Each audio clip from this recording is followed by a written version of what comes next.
Hey, ek wil julle gou iets wys, né? Watch gou hierso. Sien julle op die bakkie. Kyk wat staan daar. Farm slip, okay? Vir die van julle wat nog nie weet nie, kyk gou hier. Dit is die awesomeste ding ooit.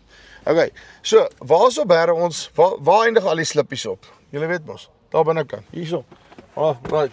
Kom ons kyk hoe lyk dit? Wat is hy? Nee? Hierdie hele lot. So wat maak jy nou? Jy vat letterlik jou telefoon en hierdie ding het ons spesifiek gebou vir boere, okay?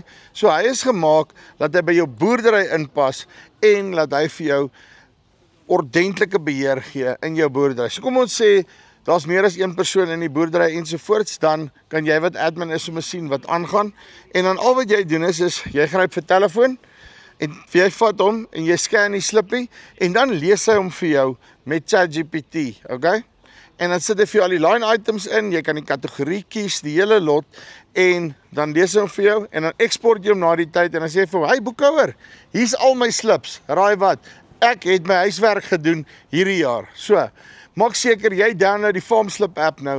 Eerste 20 slips is verniet, okay? Daarna, wat se pakket jy vat, eerste maand is ook nog verniet.